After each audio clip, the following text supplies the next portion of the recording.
Hi, welcome back to Fabricate, Design, and Fix with Fox. I'm Jesse. Today we're going to talk a little bit more about some of the details on the farmhouse shed. So first off, I want to talk about the doors.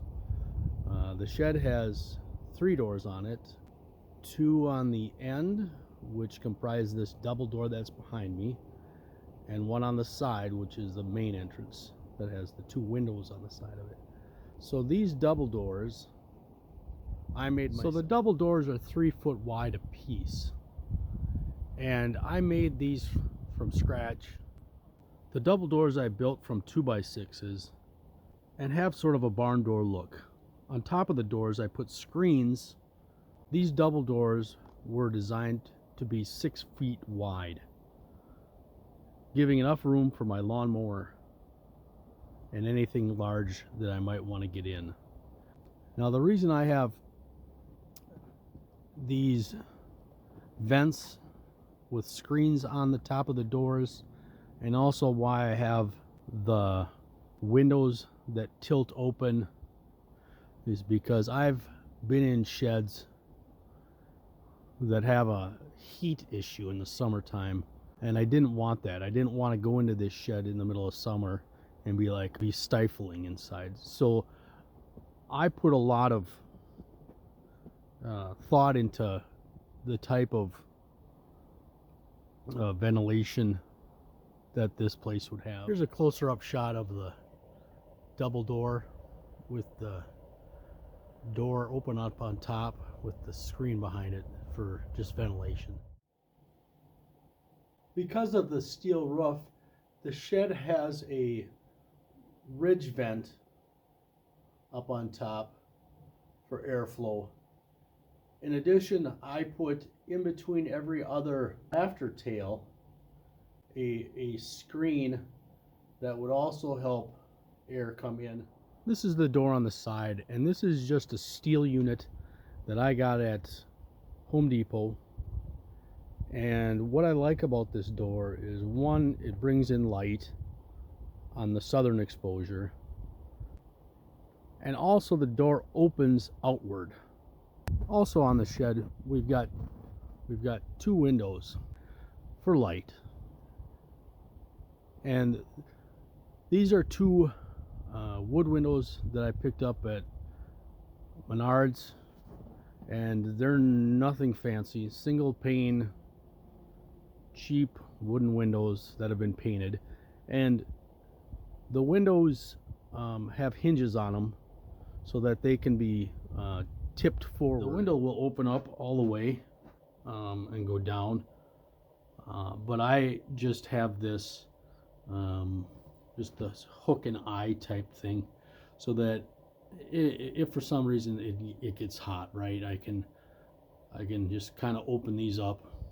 This past summer it really wasn't an issue. The shed has remained remarkably comfortable and not painfully hot, so that I deem a success as far as what I've done to the shed.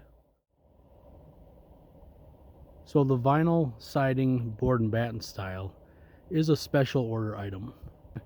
Midway up, I obviously put a piece of trim to break up the siding, and then continued on up. I used a lot of this plastic trim, as you can see underneath where the rafters are, and the extensions to hold that outside rafter in place. I used the plastic trim board to make life simpler, to get the cuts even, instead of getting super crazy trying to cut this vinyl to fit up inside where those extensions come out. And you can see the rafters are 2x6, and then the actual ridge beam up on top is a 2x10. Here's a look at what the rafter tails look like coming out. This is sort of a closer up, and you can see in between the rafter tails there's a little bit of trim board put in there to make that siding go up and fit sort of flush, to make it just easier instead of trying to cut that vinyl siding in weird ways. The porch area has just 2x4s and some 4x4 posts, and when I started this project I wanted to use the Menards cedar toned boards for this because it's obviously outside and my wife doesn't care for the green treat look. So I got cedar toned. Well, during the COVID, that first summer, as you may or may not be aware, supplies were weird. Trying to get stuff was just weird. Stuff just it wasn't available. They didn't know when it was going to be available, and eventually I had to just settle, if you can say settle. But the post became cedar, just regular cedar posts, 4x4s, and then I stained them and sealed them to make them sort of the same. So the shed structure itself is just regular construction, 2x4s on center 16-inch. And when I built the loft area, the floor is roughly 89 inches up in the air, and it gives a clearance underneath here of about 7 feet. So plenty of headroom for me. I don't need it to be terribly high. It's if anything, it could have been a little bit lower, but I did have some tall things that I wanted to be able to get underneath the loft area. And when I put the loft area in, I also I left open spaces on the ends, and so that, like, I've got umbrellas for outside. I can put those in here and run them up the side, and I don't have to worry about hitting the loft. And then in the middle of the loft is a fairly big open space, much larger than it needs to be. And I also built a ladder to go up, and I can show you a picture of the ladder here. So here's the ladder that I built, and it's just 2x6, goes up, leans. It's not terribly steep. It's pretty easy to go up and down, and then I can pull that over and actually just put it across the open area. So when I built this, I didn't insulate it because I wasn't expecting to need it to be warm, and I'm thinking about getting some equipment that I might want to keep this heated at least partly throughout the year. So whenever I build something, I try to leave it open for change, so that I can make changes as I go. Anytime you're doing storage stuff, you get rid of stuff and then you buy different stuff and all of that. So there's always sort of a need to adapt to whatever changes. So yeah, and I have some metal shelves in my shed for just everything that you've got, right? From fertilizer to garden stuff to sprinklers to just junk you've accumulated over the last how many years that you need sort of in the outside areas. And as time goes by, I will get rid of stuff and have to change and put different shelves in and take shelves out. trying to find the best fit for everything.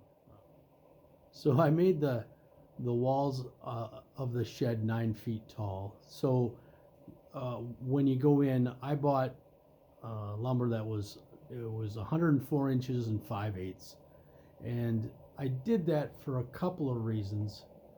One, I wanted to get, as you can see up there, you can see sort of where the vents are and where the rafters come down.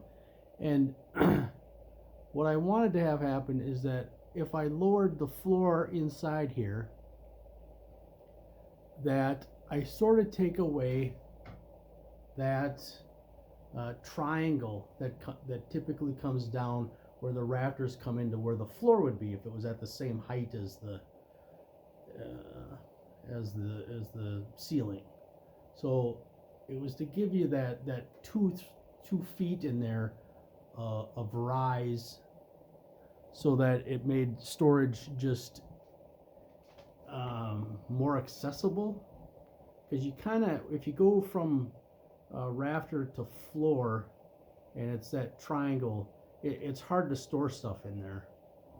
So that's why I made the walls a little bit taller, and then when I came inside, I lowered the floor of the loft, and I needed it to be a little bit taller than the door, right? So that's why I went with 9-foot walls.